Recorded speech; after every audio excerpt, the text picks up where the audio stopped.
Hola, vamos a iniciar hoy el curso de taller de oferta y demanda en el módulo 3, que es el modelo conceptual de oferta y demanda. El contenido de esta videoclase es mirar lo que es el modelo teórico de la economía, conceptualizar la demanda, conceptualizar la oferta y lo que es el equilibrio de mercado. En el modelo teórico de la economía, pues partimos de una rama de la economía que es la microeconomía. En esta rama se estudia el comportamiento de los agentes que participan en un mercado, como son las empresas, los hogares y el mismo Estado, y de qué manera toman ellos decisiones y cómo se interrelacionan. Esta rama de la economía, pues uno de los principales aportes que ofrece al estudio de la economía es ese modelo teórico de la economía, donde se estudia cómo los precios se pueden determinar a través del libre juego de la oferta y la demanda. Básicamente este modelo constituye el punto de partida para el análisis económico de lo que es el estudio de los mercados.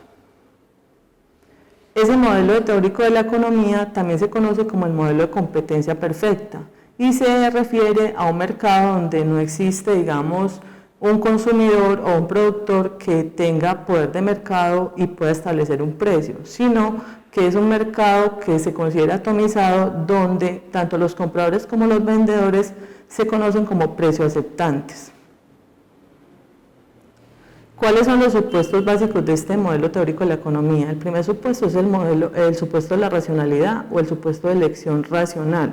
Lo que implica, esa racionalidad implica que los individuos conocen suficientemente qué es lo mejor para ellos y qué es lo que mejora su bienestar. Entonces, sujetos a una restricción presupuestaria, ellos consumen o compran lo que para ellos consideran que puede mejorar dicho bienestar.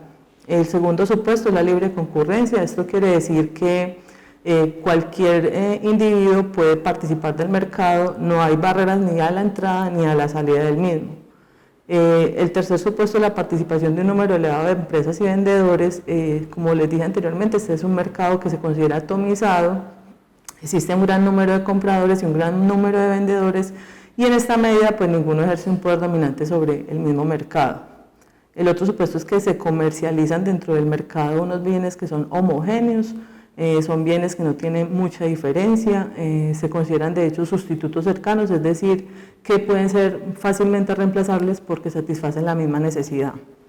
El otro supuesto es la información perfecta, y más adelante cuando ustedes están haciendo las lecturas pueden mirar que este es quizás uno de los grandes supuestos que aleja al sector salud de lo que es este modelo teórico de la economía, porque aquí pues, se considera dentro de este mercado que tanto los consumidores como los vendedores tienen información sobre lo que está sucediendo en el presente y a futuro en cada mercado en cuanto a la calidad y los precios del mercado.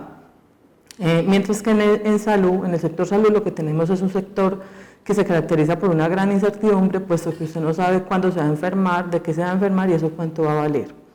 El último supuesto es el derecho de propiedad, pues y este derecho nos dice que los individuos están, digamos, en la capacidad de comprar, vender y generar intercambios dentro del mercado, y que el Estado de hecho lo debe garantizar, y esto, digamos, es una de las grandes características de las economías de libre mercado.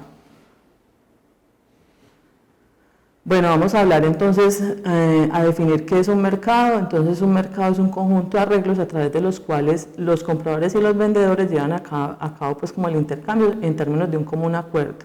En este caso, cuando se habla de compradores, son ellos quienes determinan la demanda, y cuando se habla de productores o vendedores son los que determinan la oferta. La demanda entonces en este caso, y para este mercado, la demanda lo que va a representar es la cantidad de un bien o un servicio que los consumidores están dispuestos a adquirir a un determinado precio, dado que sus ingresos, sus gustos o preferencias.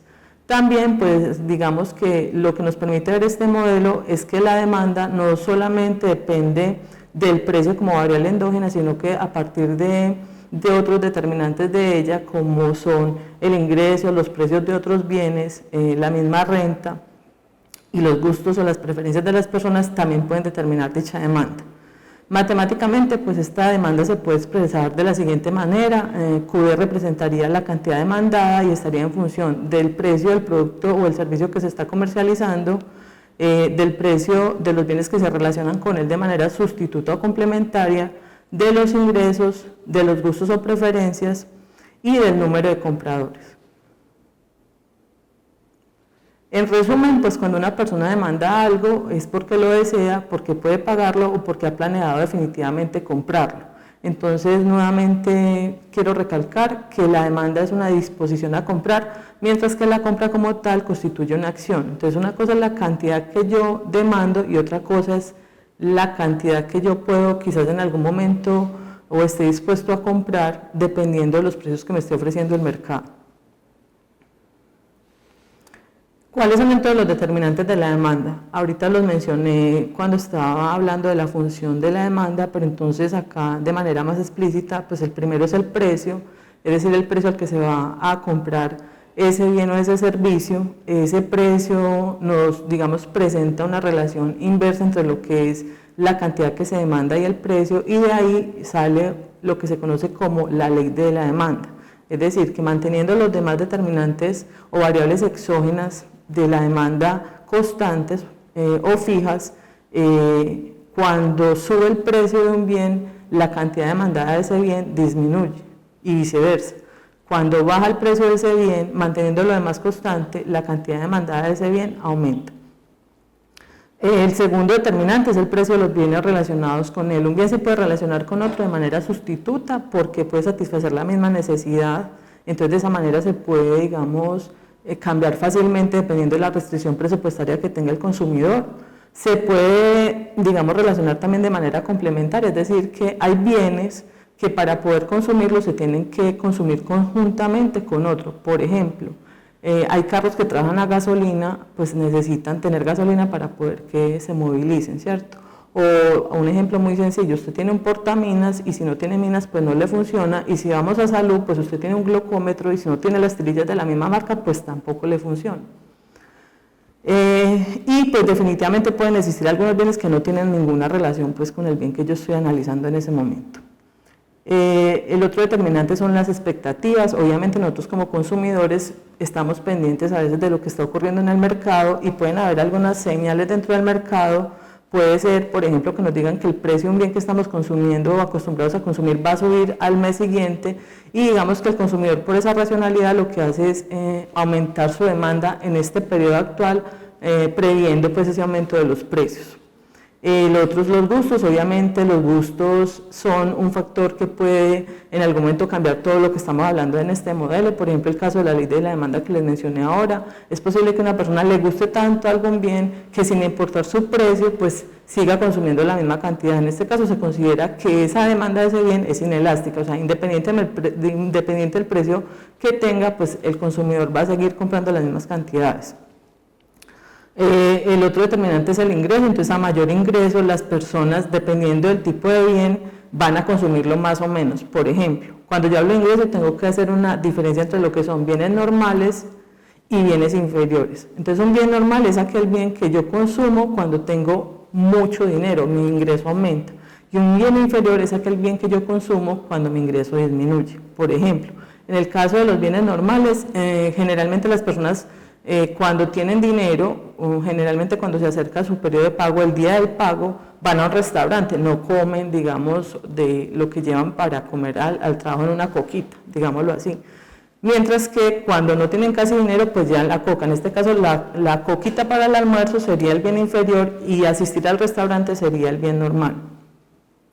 El otro determinante es la riqueza, es algo parecido a la demanda, pues la riqueza se considera, básicamente es una diferencia entre lo que yo tengo menos lo que debo, y ese resultado pues es mi riqueza, ¿cierto? Entonces si mi riqueza aumenta, aumenta también mi consumo o las cantidades que yo demando. Y por último, el número de compradores. A más compradores, digamos, en un mercado, a mayor número de compradores, pues la demanda va a estar aumentando. Entonces, al igual que en la demanda, la oferta también es una disposición, pero ya del lado del productor. Entonces, es lo que el productor o el vendedor está dispuesto a producir o a vender a un determinado precio. Esa demanda, pues esa oferta, no depende solamente del precio, sino que también depende de otras variables que son exógenas, como cuáles, la tecnología, el precio de los factores, que en este caso es el precio como de los insumos o lo que conocemos como materias primas, el número de empresas que participan en el mercado y en algunas ocasiones los desastres naturales, el clima, ¿cierto? Eso también puede estar, digamos, determinando el aumento o la disminución en la demanda, en la oferta, de un producto. Entonces, la oferta también matemáticamente se puede expresar como una Q, que en este caso sería la producción, es igual a o está en función del precio de ese producto que se ofrece o se vende, del precio de los insumos, de la tecnología, el número de compradores, de oferentes o de empresas que participan en el mercado, y de las variables que se relacionan, por ejemplo, en el tema de regulación. Cuando estamos estudiando la oferta también es importante estudiar la regulación que tiene ese mercado o el marco normativo. En resumen, entonces, una empresa está dispuesta a ofrecer un bien o un servicio cuando los factores para producirlos, digamos, ella tiene esos factores y la tecnología para producirlos, cuando puede obtener algún beneficio para producirlos y cuando ha elaborado pues un plan definido para poderlo vender o producir. Entonces la oferta es una disposición a vender, mientras que la venta como tal ya es una acción, ¿cierto? Es la realización de esa acción. Entre los determinantes de la oferta pues tenemos el precio al igual que en la demanda. En este precio, digamos que esa relación entre el precio y la oferta es directa, mientras que en la demanda, como lo mencioné ahora, era inversa. Entonces, en el caso del oferente, cuando sube el precio, él sube la cantidad que ofrece. ¿Por qué? Porque esto le determina, no solamente cuando él tiene que ir aumentando su producción, va aumentando sus costos, entonces ese mayor precio le garantiza una mayor rentabilidad, pero también el soporte de esos mayores costos en los que incurre para tener una mayor producción. Lo otro es el precio de los factores o el precio de los insumos. Entonces, cuando el precio de los insumos está aumentando, el productor lo que hace es disminuir la cantidad que está ofreciendo en el mercado o la cantidad de producción que está sacando al mercado. Las expectativas también son otro determinante de la oferta, y entonces cuando el productor espera que el precio de los insumos vaya a subir, como lo que va a ocurrir, por ejemplo, si pasa la reforma tributaria, si por ejemplo se van a gravar algunas cosas como las tortas, entonces el productor va a esperar que la harina, el azúcar, todo eso tenga un mayor valor, y quizás en este momento estén algunos productores de ese tipo de productos aumentando, digamos, el consumo de esos insumos para prepararse para ese aumento de los precios. Lo otro es la tecnología. Entonces básicamente la tecnología, cuando es, digamos, a favor del sector o del producto que yo estoy vendiendo, pues eso va a aumentar la oferta de ese producto. El número de productores también es importante. Entonces, si hay más productores en un mercado, pues eso hace que el precio baje. Por ejemplo, recuerden que cuando acá no existía sino un operador de celular, ese solo operador manejaba el precio del minuto, ¿cierto? Y digamos, los teléfonos también llegaban a muy alto costo. En la medida en que ese mercado se fue llenando de productores o de estas personas que ofrecen, digamos, la operación de lo que es la telefonía celular, pues el precio del minuto fue bajando y ahí se va generando como una competencia en el mercado. Lo otro son los cambios climáticos y otros fenómenos naturales. Por ejemplo, cuando hay un desastre natural tipo un terremoto como el que ocurrió en el Quindío, entonces digamos que ahí se empieza a mover mucho la oferta de productos como colchones, ollas, ¿cierto? Todos esos implementos que se requieren en una familia para lograr pues, estabilizar un poco o que la familia esté más bien durante ese tema del desastre natural. Lo otro es que cuando hay temporadas, por ejemplo, de mucho calor, hay mucho consumo, por ejemplo, de agua. Entonces no es lo mismo que tú te pares en un semáforo en un momento de calor a vender un confite, ¿cierto? Que un tarro con agua le van a comprar más a la gente que tiene, digamos, está vendiendo el tarro con agua y no al que vende el confite. Es dependiendo del clima y dependiendo de los fenómenos naturales, pues la gente va aumentando el consumo de ciertos productos. Tal es el caso, por ejemplo, en la pandemia, del aumento del consumo de los tapabocas. Por último, estamos en el equilibrio de mercado. El equilibrio de mercado es una situación en la cual tanto lo que desea vender el productor o está dispuesto a vender el productor es igual a lo que está dispuesto a comprar el consumidor. Entonces, en ese punto, a un mismo precio, los dos, digamos que satisfacen cada uno sus necesidades, tanto lo que yo quiero venderle es lo mismo que usted me quiere comprar, y eso se llama una situación de equilibrio de mercado. Entonces existe un único precio donde tanto la oferta como la demanda se igualan. Aquí, por ejemplo, en esta gráfica, pues lo que se tiene es que en el precio 1, pues estaríamos en una situación donde el precio está por encima del precio de mercado.